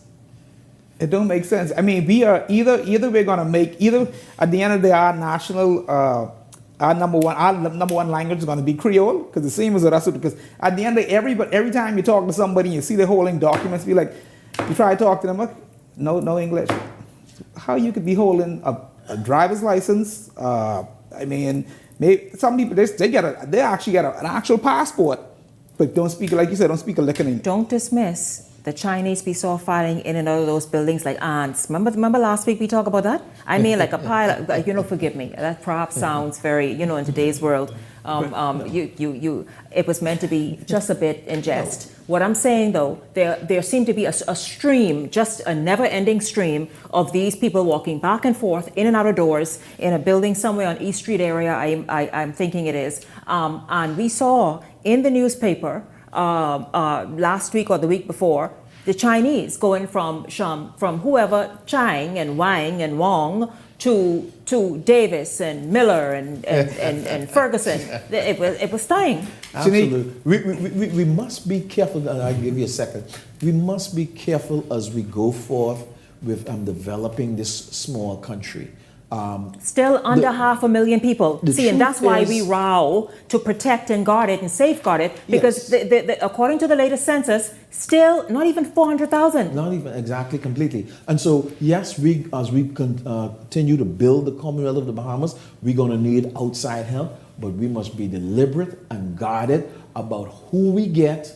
And when we must know who we bring in, and from where we get these people. We must not allow people here because under the guise that we need others, let them come illegally and say we need other people. No, we must be more careful. We must be more deliberate about building this nation. We must be more deliberate about the security and the sovereignty of the Commonwealth of the Bahamas, or else we're going to find out one day, like Sir Lyndon said, that we won't have it. You won't have it. And so we don't fight for it. We can't play with these things. And yes, leaders of this country, whether you're PLPF and MCOI, we can't play with our sovereignty. We got to deal with this. It is a very sensitive matter. But I want to touch on something. We spoke about Chinese, and this is something that I've thought about this for many years, and to see what the government, in terms of our government entities, whether it be business license and things of that sort, we spoke about this before, in terms of what they're entitled to and how easy they get it and it's issued to them. And you look at the Chinese businesses that pop up everywhere around in the inner cities, where I'm pretty sure, I don't think they could think that it's unnoticed in terms of restaurants mixed with wholesale bars and things of that sort. Someone cannot tell me the Chinese government has to be funding their own people in the Bahamas, that in terms of helping them to set up these businesses throughout the breadth of the Bahamas, especially Nassau, because they have completely taken over the inner city in terms of what Bahamians should be owning. Bahamian ownership. They are completely taking over the inner city.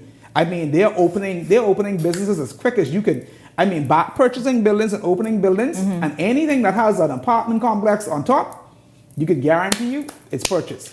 And ruining communities and neighborhoods, guys. And it's not the proper. They are defying every zone law, if we have any. Yes. They are defying them, and they are redefining where they're going to put business. So there's somebody's house, right? There's street little house, then a bar, which is the Chinese, and the restaurant that's selling the most ugly food that Bahamians do not need because you're still obese with all the different non-communicable issues that accompany that, and yet they selling this high sodium. Fried everything. Yeah, but Shanique, a Bahamian will go and apply. A Bahamian will go and apply for a business license, no matter what it is. It's a bar, liquor store, and you know what they would tell you? Oh, it's too many bars on the strip. And I guarantee you, 3-4 months later, you would have a Chinese go purchase a building, and that's up in 6 months, open, no questions asked. Again, and what did it include? A bar and a restaurant, eh? Oh, they do bar, we restaurant, are the guardians. Wholesale. We are the guardians of this chain of islands, this archipelago that God has blessed us with. 9 out of 10 times, or let me just say, in a lot of cases, I know a lot of grocery stores that used to be Bahamian owned, and before you know it, the Bahamian is out and the Chinese is in. Most of those stores, those liquor licenses, a lot of them are owned by Bahamian. They are on the Bahamian name. We continue to sell out for cheap, just rather than put our hands the hard to the work wheel in. and put the work in. If we could just get them to pay us a couple $2 to use our license. Yeah, but so as long as they put that little thing every month. I disagree. So we've got to stop selling out. We're responsible for all of this stuff. Bahamians are lazy as well. Poor work ethic and not interested. I disagree. And that's a they have some connection. I disagree. Here's why I disagree. Here's why I disagree. I disagree. Don't not say Bahamians are selling out and giving the Chinese all their licenses, because there's a lot of Bahamians. The Chinese were the first one to ever have a bar, a wholesale bar license mixed with a so-called to-go restaurant. When I had applied for my restaurant and I tried to only sell beers, I had the wing zone right on the corner of not on the corner, the roundabout of Village Road.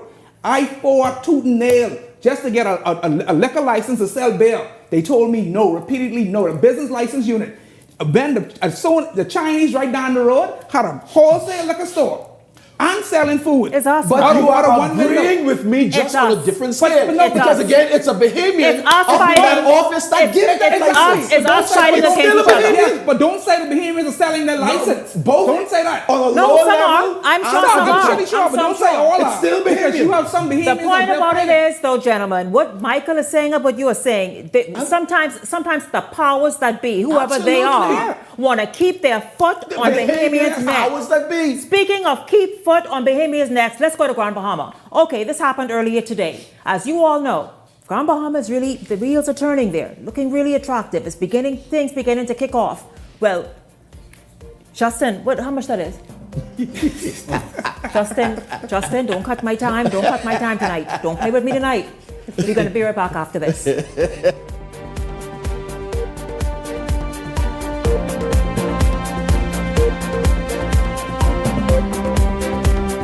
Rejuvenate, refresh, treat yourself. Immerse yourself in total comfort. Pamper yourself. After all, you're worth it. Relax. Rid yourself of all life's stresses. At Baja Retreat Anti-Aging Spa, you will find everything you need to enhance your body and spirit. Call today at 323-6711 and begin your journey to serenity at Baja Retreat Anti-Aging Spa.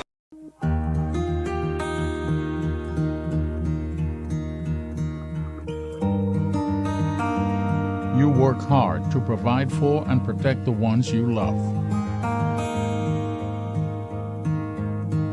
However, life can present unexpected challenges. Who you call in times of need matters. Insurance Management is a Bahamian-owned company that has been serving our community for over 40 years, offering a wide range of coverage for all of your personal, professional, and commercial needs. When life happens, rest easy knowing that our skilled and experienced agents are there for you in your time of need, so that you can get back to what matters most. Insurance management. Nobody does it better. Cashmas time, here we go. Mercy's doing it big this year. Cashmas time with extra chair. 12 days of merry winnings from your friends at Island Bay. Friends we trust, game we know. Cashmas time, here we go. Prizes and lots of dough. This Christmas, come catch a lick with 20 on your account. Quick, quick, quick. And you can win some awesome stuff at Percy's Island Bay. Yeah. My name is Limburg Smith. I'm the Director of Sales and Marketing for both Oasis Fresh and Tropic Shipping. Oasis Fresh is a new fresh produce store located in Lyford Storage and Commerce Park, and we sell fresh produce, meats, dairy, and whole foods. We partner with EV because we also offer delivery services to our clients. We offer it to commercial clients and residential clients. And with the purchase of new carry vans, it helps us to deliver our products faster, more efficiently, and it's cost saving to us. So we are very grateful for the partner with EV Motors in regards to our new fleet of vehicles. We used to spend about $220 per se per vehicle, having about 7 vehicles on the road for both our companies, Oasis Fresh and Tropics, which would cost us about $80,000 a year just on fuel. So you can imagine just how happy we are now with our new EV fleet. There was nothing better than a seamless process again, new vehicles for our company to help us proceed and be more efficient in the way we operate our business. Ultra Games turns 8, and it's your chance to participate in the Ultra winning experience. Here's how to win. Play with Ultra Games all month long, and with every 5 reward points earned, you will receive 1 electronic entry to win your share of $100,000 in our anniversary raffle drawing on March 1st. Also join us on the Infinity Store Tour in-store all month and enter to win $1,500 just for a $20 deposit at your favorite Ultra Games store, kicking off at our Sea Grapes Plaza location February 14th. Visit ultragames.com or our socials for more information. Terms and conditions apply. Ultra Games, unleash your luck. So you want a space, but not just any space. You need something with a little more potential. So how about 1,000 square feet of room to play with? Superb audio and video production capability, digital LED wall, full lighting grid, and about 124 seats to accommodate a full studio audience with so many other features. Make us your home for your next concert, conference, and so much more. Honestly, the possibilities are endless. Here at ILTV Studios, we'd love to bring your next event to life. So what do you say? Do you want our space?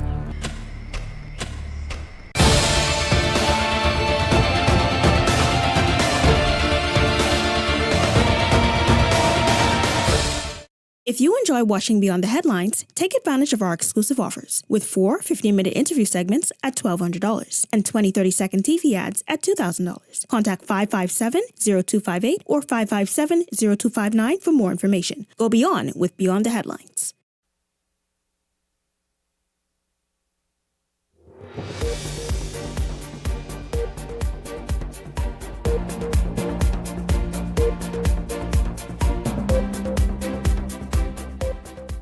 Welcome back to Beyond the Headlines. We're going to jump right in because these segments are getting shorter and shorter. Let me just run. It's global warming. That's what it is. I thought it was something a little extra happening. Listen, of course, welcome back to Beyond the Headlines. The Hot Topics panelists are here with me. Michael Turnquest, Ellington Ferguson. We're going to go out. We were talking really about Bahamianization. Yes, Bahamians are feeling, many feel, and you know what? Their concerns are legitimate, really.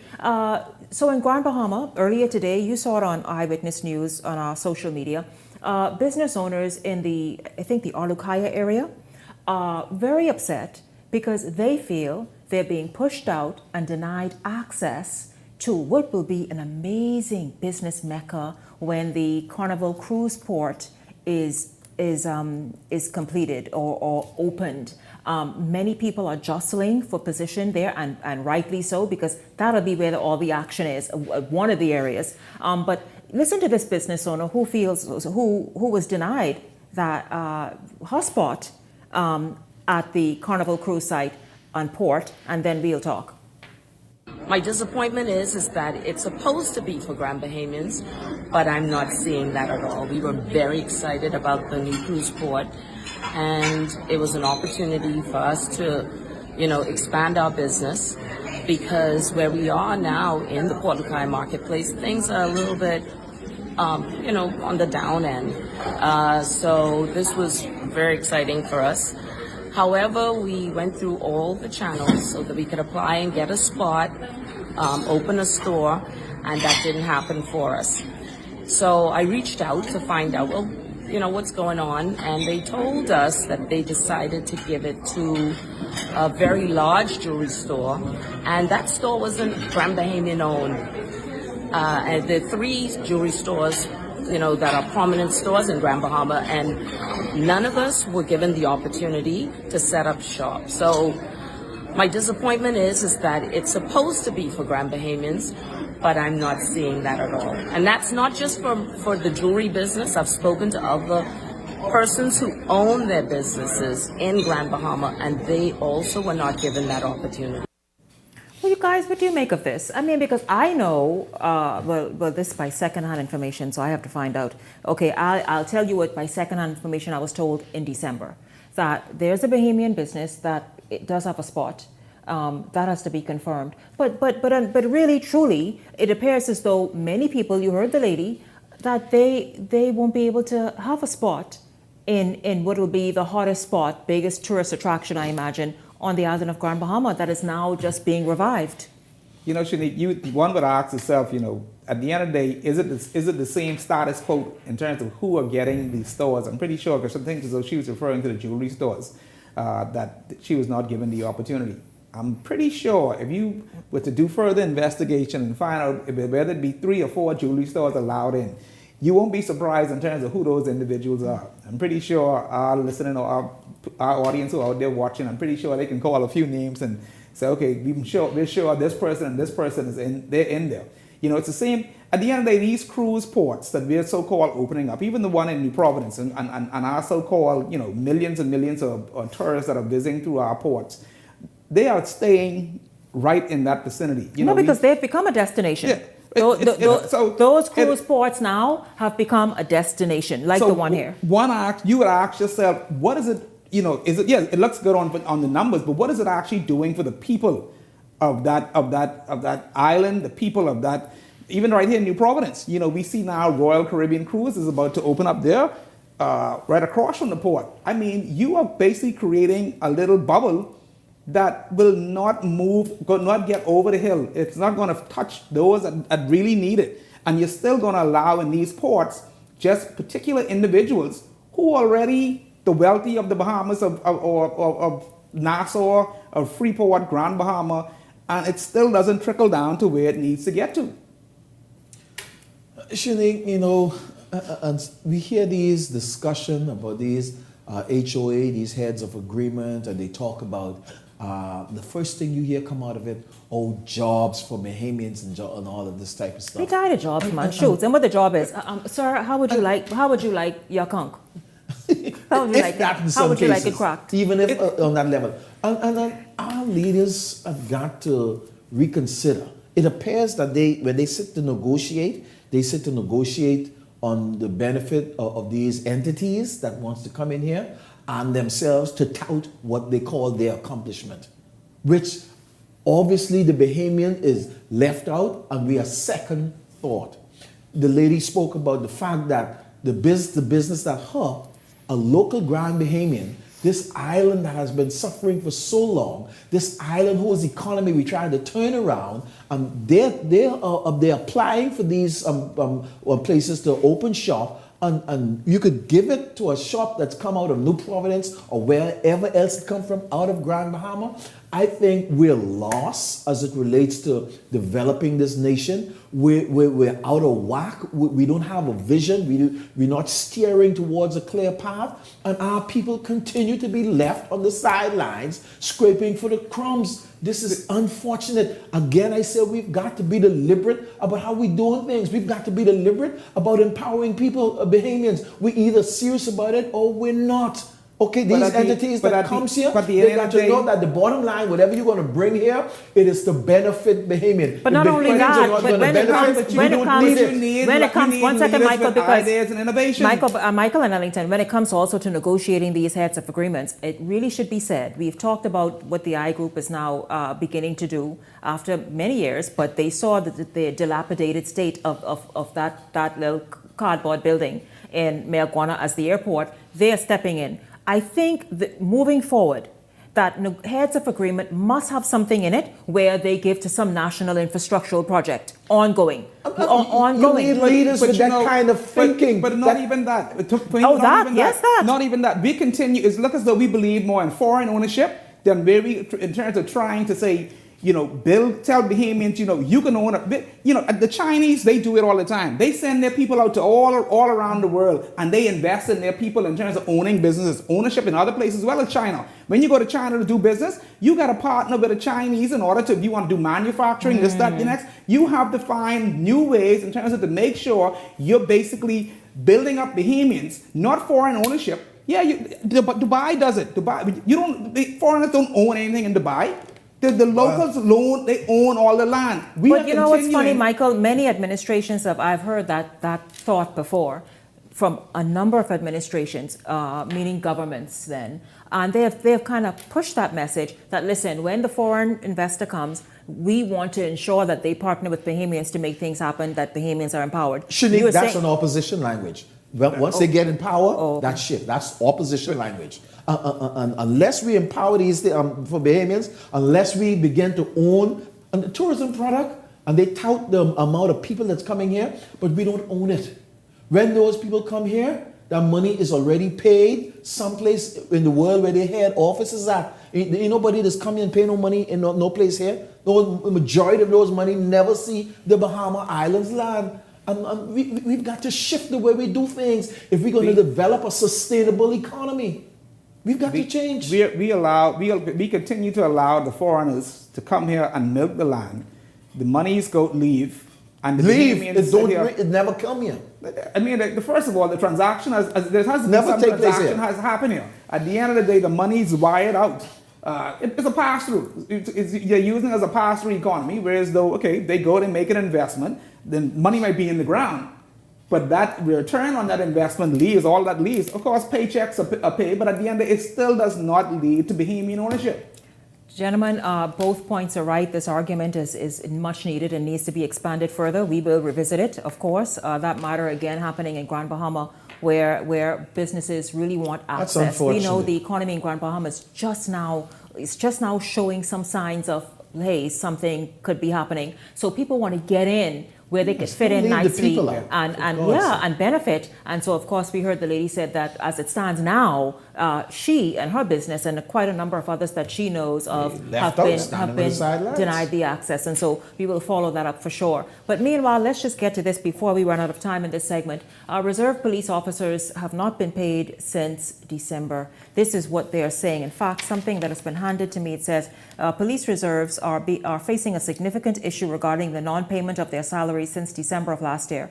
The situation has caused great distress among the reserve police officers who rely heavily on this income to support their families and cover essential expenses. Many reserve officers depend on their salaries to pay for needs, again, the living and all the rest of it. Gentlemen, before you both jump in, I'd like to say that I did some digging and speaking with people in a few ministries and departments to find out what's going on. I did attempt to reach out to the Commissioner of Police. Those attempts have been unsuccessful.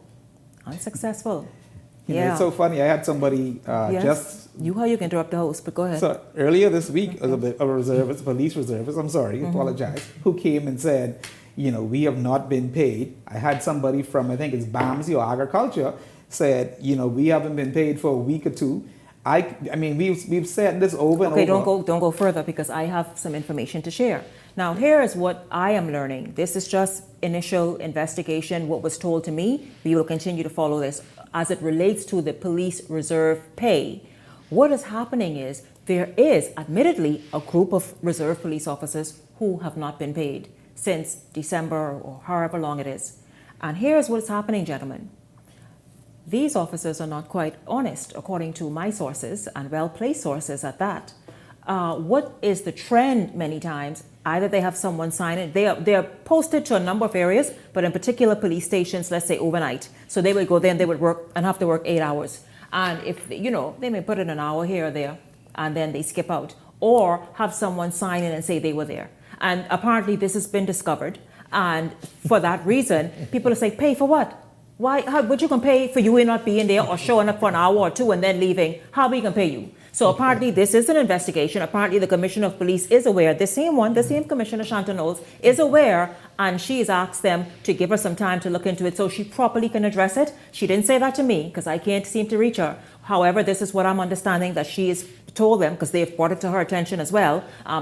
She is new to the chair, relatively new to the chair. And so, but this is what's going on. Now, gentlemen, one thing with us, we can try get over however we can. I'm not at all fighting these men and women should be paid. But come on, man, show up to work if indeed this is one of the issues that's stopping the payment. Absolutely, Shanique. And if this goes as you say, I'm happy to hear that it is being dealt with because there is too much of this that is taking place in this country. Somebody talked about an incident that happened in the House of Assembly a few years ago where a member of Parliament revealed that somebody was incarcerated in prison and collecting their money. There's too much of these corruption takes place in our country, and our people need to know that if you hired, not because you have been getting away with it and you think you could dodge under the radar and do these things, no, it's going to be found out. And good, decent people will investigate it. So there's not too much you can say on that. Let it play out. Let's see what happens, and then we'll look at it later from my standpoint. But we see, I don't know. We sometimes our own people make it hard on ourselves. At the end of the day, I think it goes back to the government. Because we saw it, but the government made the same argument with the doctors, saying a lot of them don't want to check in, and they are putting in time that they was not there for. I think it goes back to efficiency in terms of where we have to put the money where it needs to be. And the same as though we need a proper HR, the government needs a proper HR system, whether it be facial recognition, something where as though that's good, Michael. We know it's you who's showing up to work, whether it be fingerprint. At the end of the day, if we have to adjust the laws to facilitate these type of systems, but no, you just can't walk and sign and because that's old. That's like back in the 60s, 70s, 80s. Now you have all kind of HR initiatives out there where you can go fingerprint, facial recognition. We know that that's you who's actually signed in. But I think the government needs to invest in technology, whereas though we can be more efficient and make sure we don't have things like this slipping through the cracks and people getting paid when they should not be paid.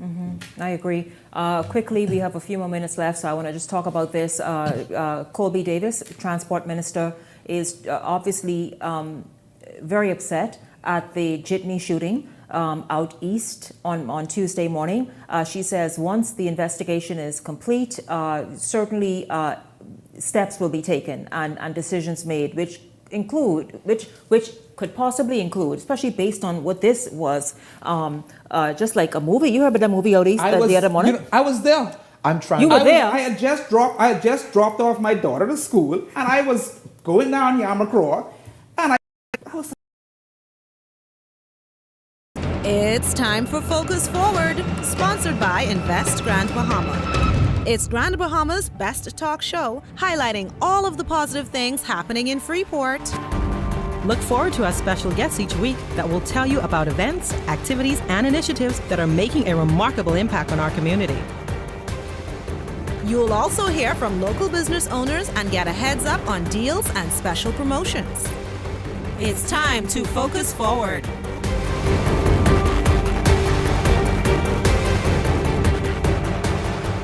Hi, everyone, and welcome welcome back to a 2025 episode of Grand Bahamas Best Talk Show. Focus Forward. Happy New Year! Happy New Year, Happy Alex. New Year. Well, technically, First show we're for the getting ready. season. We're getting ready to get into Valentine's. So, of course, the new year has passed, but we still have to say Happy New Year. To all of our viewers Yes. and all of our listeners. And, of course, we want to let you know that we wish you prosperity, peace, love, joy, and all the good and gracious things during the course of 2025. I'm Glendia Sweeting, Manager of Quality Assurance and Special Projects at the Grand Bahama Port Authority. And I am joined by my co-host of 8 years this year, you believe it? Really? 8 years. You love Alex me. Thompson sometimes. So Just a love show. Alex. It's celebrating. Yes. I love to So do I will that. love you today. I will love you. So Alex is the Director of Public Affairs at the Downtown Freeport Business Association. And of course, it's always good to have her here with us to bring us some different perspectives. Yes. And for her to have her hot seat each and every week when she asks some of these questions that, you know. that I be trying to get out. But I promise you, 2025, I'm going to let it rip. Okay. Let's see how it goes. Let's see how it goes. Looking forward to it. But we have a wonderful show set up ready for you here today. We are so grateful to be at the Viva Wyndham Resort. We're having a wonderful day here. They've treated us so wonderfully this morning. I want to go to It's the been pool. great. Where's your bikini? I brought my bikini. Okay. I want to go believe to you. the calf. I want to go to the pizza bar. Yes. I want to go to the bar to get a non-alcoholic drink. Well, we know But how you continue. do, Alex. And we know that Alex will always have a good time. But we really want to thank the Viva Wyndham for having us here today and hosting us. And we're really, really grateful because we want to share with you new ideas about how you can share a wonderful Valentine's with your significant other. And so we want to be new and different and fresh and, you know. Is this like a secret way to you to make sure your husband knows that you want something a little different? Oh, no, honey. I don't have to tell my husband anything. He knows. He knows. So ladies need to But- definitely record the show, save it, send it Yes. to your spouse, significant other, because we got great ideas, fun ideas, new things for Valentine's Day this year. Absolutely. And we also want to thank our sponsors, Invest Grand Bahama. So grateful for you to have us back here again in 2025 and continuing. This is That's going to right. be a fantastic year. I'm as already the Grand Bahama excited. Port Authority celebrates its 70th anniversary as well. Ooh, and so you will be party seeing in us the backyard. throughout the year talking about what's happening around the city and how these things are impacting the residents here on Grand Bahama and certainly within the city of Freeport. Now let's get into our conversation and Can we we- want to can we do talk that? to our guests. Okay. Absolutely. Then who are the guests at the table? Who are the guests? So who are the guests? Who are the guests? we definitely want to welcome our first guest, who is Miss Beverly Sands. Miss Beverly Sands is the Human Resources Manager here at Viva Fortuna Beach by Wyndham. Welcome to the Focus Forward Roundtable. Thank you very much, and thank you for having me. First time on the table. Yes, certainly a pleasure.